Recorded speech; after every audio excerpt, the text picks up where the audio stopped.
आज हम बात करेंगे ग्रहों की शक्तियों की। हर एक ग्रह एक शक्ति लेकर पैदा होता है। उसकी शक्ति का सोर्स उसके गुणों में होता है। जो उसके गुण होते हैं वो आपके अंदर आ जाते हैं। आप लोग जो जातक हैं, जातकों के अंदर हर ग्रह के गुण होते हैं।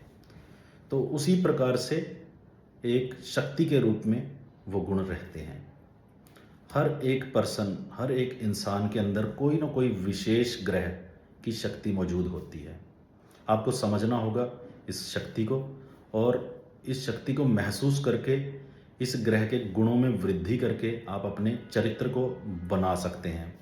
आप तरक्की कर सकते हैं, आप सफलताएं प्राप्त कर सकते हैं, कुछ बड़ा कर सकते हैं। तो शुरू करते हैं। सबसे पहले सूर्य की बात करता हूँ। सूर्य की जो शक्ति है, सूर्य की शक्ति है उसकी नियमित उसके आवागमन में, क्योंकि सूर्य चलायमान है लेकिन नियमित है। वो कभी भी अपने पथ से भटकता नहीं है। तो इसीलिए ये बहुत संतुलित होकर चलते हैं लोग जो सूर्य से संबंधित हैं। तो इनकी शक्ति क्या है? नियम का होना। अगर नियम आप भी अपने जीवन में अपना लोगे तो सूर्य की शक्ति का आप अपने अंदर ताप महसूस करोगे, सूर्य की शक्ति को अपने अंदर महसूस करोगे। सूर्य की एक और शक्ति है, वो है उसका उसका प्रोफेशनलिज्म। वो बिल्कुल एक तरह से व्यावसायिक है। उसका पूरा का पूरा ध्यान बिजनेस, कामकाज और मेन मुद्दों की तरफ होता है। तो वो हमेशा मोटी बात करेगा। तो इससे संबंधित जातक हमेशा मोटी बात करेंगे। वो स्थूल बातों की तरफ ध्यान नहीं देंगे। वो मजाक नहीं करेंगे, ना ही मजाक में विश्वास करेंगे। वो झूठे वादे नहीं करेंगे। तो ये उनकी शक्ति हो गई। अगर इन शक्तियों को अंदर जगाना है आपको अपने अंदर, तो फिर आप अपने व्यवहार में बदलाव कीजिए और नियम बनाइए और फिर देखिए। अब बात करते हैं चंद्रमा की। चंद्रमा की सबसे बड़ी शक्ति उसकी क्रिएटिविटी है, क्योंकि हर दिन चंद्रमा बढ़ता है, उसका रूप बदल जाता है। उसी प्रकार ये जातक जो चंद्रमा से संबंधित होते हैं, इनके जीवन में भी वैसा ही होता है। ये नयापन लेकर हर रोज मिलते हैं। हर रोज एक नए रूप में दिखेंगे आपको। कभी ये बहुत सुंदर दिखते हैं और कभी अच्छे नहीं दिखते, कभी एक्स्ट्रा दिखते हैं, बिल्कुल अलग दिखते हैं। इनका यही रूप, इनका यही आकर्षण, इनकी यही क्रिएटिविटी, इनकी हमेशा नयापन प्रस्तुत करने की कला इनकी शक्ति है। और कला से तो जुड़े ही हैं ये। सबसे बड़ी इनकी शक्ति होती है इनकी सोच, क्योंकि ये 24 घंटे दिमाग से सोचते रहते हैं। इनके दिमाग में बिजनेस चलता रहता, कामकाज चलता रहता। आज ये करूं, आज वो करूं। अगर नौकरी भी कर रहे हैं तो नौकरी के बारे में ही नई नई स्कीमें सोचते रहेंगे कि इस प्लान से मुझे आगे जाकर फ़ायदा हो सकता है, इस बंदे का मैं ये प्रयोग कर लूँ, उस बंदे को ये बोलूँ। तो मतलब इनके दिमाग में हमेशा निरंतर चलता रहता है ये सब। सूर्य के प्रकाश से ये चमकते हैं, इसलिए सूर्य की नियमितता इनके अंदर आ गई। तो जब तक तो ये नियम से चलते हैं तब तक तो बहुत अच्छा काम करते हैं, परंतु नियम से चल नहीं सकते हमेशा, क्योंकि इनमें नयापन है। तो वही नयापन इन्हें इनके रास्ते से भटका देता है। इसलिए किसी एक काम पर बहुत ज़्यादा देर तक फोकस नहीं कर सकते। तो इनकी सबसे बड़ी शक्ति इनकी क्रिएटिविटी है। इनकी शक्ति को अगर आपने अपना लिया, समझ तो गए हो, अगर अपना लिया क्रिएटिविटी को, दूसरों की कॉपी मत करो, अपने आप से क्रिएट करने की कोशिश करो, आपके अंदर चंद्रमा जागृत हो जाएगा। अब बात करते हैं मंगल की शक्ति की। मंगल की सबसे बड़ी शक्ति है इसकी काम करने का धैर्य, इसका साहस, इसकी ऊर्जा। अब दो लोग एक ही काम कर रहे हैं, दो लोग लकड़ियां काट रहे हैं मान लो। तो लकड़ियां काट रहा है मंगल वाला, लकड़ियां काट रहा है चंद्रमा वाला। तो पहले जो काम करेगा खत्म वो होगा मंगल वाला। चंद्रमा वाला उस तरह से नहीं कर पाएगा, वो उस चीज़ के लिए बना ही नहीं है। लेकिन ये इन्हीं चीज़ों के लिए बने हैं। ये मेहनत, ऊर्जा, लगन, साहस इसके लिए बने हैं।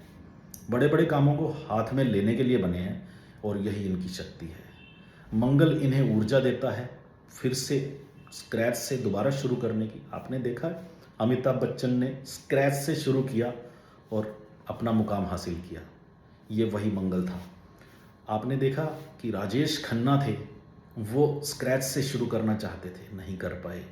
जो उनकी ऊर्जा थी एक बार चलकर वो ख़त्म हो गई। लेकिन मंगल, अगर धर्मेंद्र की कुंडली में देखा जाए तो उनका निर्माता ग्रह है मंगल। मैंने और भी बहुत सारे सेलिब्रिटीज़ की कुंडलियों में मंगल को देखा है, जो मंगल उन्हें एकदम विस्फोट की तरह तरक्की देता है। अभी पीछे थोड़े से दिन पहले मैंने एक एक्ट्रेस पर रिसर्च की थी, तो उसमें भी मैंने बताया था कि इनकी ज़िंदगी में मंगल विशेष ऊर्जा दे रहा है। अब बात करते हैं बुध की। बुध की सबसे बड़ी शक्ति है इसका चुप रहना या इसका बोलना, यानी कि बोलने की पावर। जब इसका जन्म हुआ था ना, तब इसके बोलने के बाद ही वातावरण बदला था, इतना बड़ा महायुद्ध टला था। युद्ध हो रहा था चंद्रमा और बृहस्पति में, और ऐसे हो रहा था देवताओं में और दैत्यों में। तो ये दोनों का युद्ध एकदम से समाप्त हो गया जब बुध बोला। तो जब ये बोलेंगे तो कुछ ना कुछ जादू बिखेरेंगे। इनको बोलने से नहीं जीत सकते आप, इनके बोलने से कोई भी नहीं जीत सकता। अब एक तो व्यक्ति जुबान से बोलता है, एक बोलता है पेन से, कलम से। तो कलम इनकी शक्ति है, इनका लेखन इनकी शक्ति है, इनकी वाणी इनकी शक्ति है। बस ये दो शक्तियां काफ़ी हैं सारी दुनिया को जीतने के लिए। बृहस्पति, बृहस्पति की शक्ति इसका परोपकार है, दूसरों पर कृपा करने की इनकी पावर है। और आप देखेंगे कि इनको ना लड़ना नहीं पड़ता, संघर्ष करना नहीं पड़ता, संघर्ष करने की ज़रूरत नहीं पड़ती इनको सब कुछ पकी पकाई खीर अपने आप मिलती है। इनको सब कुछ करा कराया मिलता है, और सिर्फ इन्होंने गद्दी संभालनी होती है। इनका जन्म हुआ, ये बड़े हुए, सब कुछ इनकी शिक्षा व्यवस्था अपने आप हो गई, और अपने आप ही ये अच्छे पद पर पहुंच गए। देखा है ना कई लोगों को आपने, वो बृहस्पति के मार्गदर्शक ग्रह होते हैं, तो बृहस्पति को कैरी करके चलने वाले लोग होते हैं। तो बृहस्पति वाले लोग कभी मेहनत करते नहीं दिखेंगे। वो आराम से टेबल कुर्सी बैठे हैं आलीशान दफ्तर में, और केवल ऑर्डर देने का काम करेंगे। लेकिन उनके ऑर्डर में भी बड़ी ताकत होती है, उनके आशीर्वाद में भी ताकत होती है, उनके श्राप में भी ताकत होती है, उनकी नाराज़गी में भी ताकत होती है। उनकी नाराज़गी भी श्राप ही समझो। तो यही उनकी शक्ति है, उनका स्पष्ट बोलना, हर चीज़ को क्लियर करना, और हर बात में दूध का दूध और पानी का पानी कर देना। ये शक्तियां हैं बृहस्पति की। अपने अंदर इन शक्तियों को जागृत करो, बृहस्पति अपने आप जागृत हो जाएगा। एक और शक्ति है बृहस्पति वालों की, वो है इनका चरित्र। आपने देखा है कि फिल्मों में कभी कभी दिखाया जाता है कि हीरोइन बहुत हीरो के चक्कर काट रही है, लेकिन हीरो को कोई फ़र्क नहीं पड़ता। वो क्या चीज़ है? वो यही सब्र संतोष है कि हीरो पिघलता नहीं जल्दी। उसी तरह ये लोग पिघलते नहीं हैं जल्दी, किसी के बातों में नहीं आते, और काम वासना से तो कतई दूर रहते हैं। इनको कुछ ना कुछ खतरा लगता है, और सबसे बड़ा खतरा इनको अपना चरित्र जाने का लगता है। और जब सब लोगों को ये बृहस्पति की शक्ति मालूम हो जाए और अपने चरित्र का जाने का डर पैदा हो जाए, तो समझ लो बृहस्पति जागृत हो गया आपका। शुक्र की क्या शक्ति है? अभी देखिए, मैंने महसूस किया शुक्र की शक्ति है उसका सुंदर होना। उसका सुंदर होना केवल शक्ल से सुंदर नहीं, केवल जो दिखाई देता है सुंदर, वो सुंदर शुक्र सुंदर नहीं है। वो अंदर से भी उतना ही खूबसूरत है जितना बाहर से है। उसके विचार भी उतने ही खूबसूरत हैं। और देखो, उसके अंदर कभी कपट भावना नहीं आएगी, किसी का बुरा करने का बिल्कुल ख्याल मन में नहीं आएगा। आपने देखा कुछ लोग ऐसा बोलते हैं कि सबका भला हो, किसी का भी बुरा ना हो। मैं किसी का बुरा नहीं करना चाहता, मुझे किसी का बुरा नहीं चाहिए, सबका भला होना चाहिए। ये भावना जिसके अंदर और ज़्यादा प्रबल होगी, बहुत ज़्यादा प्रबल होगी, उसका शुक्र विकसित होगा, जागृत होगा। शुक्र कभी किसी का नुकसान नहीं करता, शुक्र वाले भी कभी किसी का नुकसान नहीं करते। वो सपने में भी किसी का बुरा नहीं करना चाहते, वो चाहते हैं कि उनके दुश्मन का भी भला हो, और यही इनकी शक्ति होती है। यही जो उनकी परोपकार की भावना है, यही दूसरों का भला करने की भावना उनको ताकत देती है। उसी से संजीवनी विद्या पैदा होती है। विध्वंस से विद्या नहीं पैदा होती, क्षमा से पैदा होती है, और तप से पैदा होती है। यही इनका तप है। ये तपस्वी हैं, इन्होंने बहुत सारे आघात सहन किए हैं, इन्होंने बहुत सारे लोगों को आज तक माफ़ किया है। इनके ऊपर बहुत सारे जुल्म हुए, लेकिन ये कतई भूल गए, इनको बिल्कुल भी बदले की भावना इनके मन में नहीं है। ये हमेशा माफ़ कर देते हैं, और माफ़ करने की शक्ति जिसके पास होती है उसी के पास संजीवनी विद्या है। संजीवनी विद्या जिसके पास है वो शुक्र है, और शुक्र वाले लोग किसी के सामने बैठ जाएं जो मृत प्राय है, जो मरने वाला है, प्राण नहीं निकलेंगे उसके, क्योंकि संजीवनी विद्या है, उनका प्रभाव है संजीवनी विद्या का। वो जाएंगे वहाँ से, तब जाके प्राण निकलेंगे सामने वाले व्यक्ति के। शुभ शुक्र के लक्षण हैं। शुभ शुक्र के लक्षण अपने अंदर पैदा करो। कैसे? सदाचार से। और ये जो लोग आजकल, एक फैशन हो गया है ना कि खुशबू आनी चाहिए शरीर से। खुशबू ऐसी खुशबू नहीं। शुक्र नहीं कहता कि आप इत्र लगाओ, सुगंधित द्रव्य लगाओ। शुक्र कहता है कि कुछ ऐसा खाओ ही मत जिससे कि आपके शरीर से दुर्गंध आए। आप बिना कुछ लगाए अपने शरीर से अगर दुर्गंध नहीं छोड़ते हो तो असली शुक्र को आप कैरी करते हो। यही है असली शुक्र। अब बात करते हैं शनि की। तो शनि जो है, शनि एक न्यायप्रिय ग्रह है।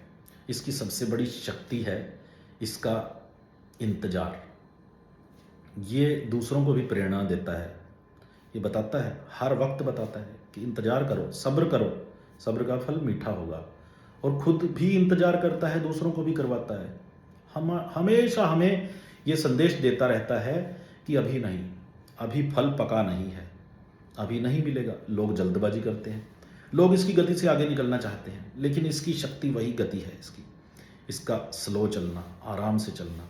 आप भी देखो, आप खाना खाते हो, अगर आराम से खाओगे खाना वो जल्दी पचेगा। और अगर आप बहुत फास्ट काम करते हो, फास्ट खाना खाते हो, सब चीज़ों को फास्ट कर देते हो, शनि से बहुत आगे निकल जाओगे। बस फिर जब शनि का काल आएगा ना, तब फिर आप इस शनि को सहन नहीं कर पाओगे, क्योंकि तब सिर्फ शनि की ही चलेगी। शनि की शक्ति है उसका इंतजार करना, उसकी इंतजार ही उसकी तपस्या है। तो अपने अंदर इंतजार करने की भावना, इंतजार करने का, सब्र करने का हुनर पैदा करो, शनि जागृत हो जाएगा आपका। अब बात कर लेते हैं राहु की क्या शक्ति है। राहु की शक्ति इसकी माया है, इसका डराने का गुण है, लोगों को डरा के रखने का गुण। ये जो लोगों को डरा के रखने का गुण है, ये इनको बिजनेस क्रिएट करके देता है। लोग इसकी राह पर चलकर ही पाप के पथ पर अग्रसर होते हैं। तो जितना पाप करेंगे उतने फलते फूलते जाएंगे। ये तो राहु वाले हैं ना।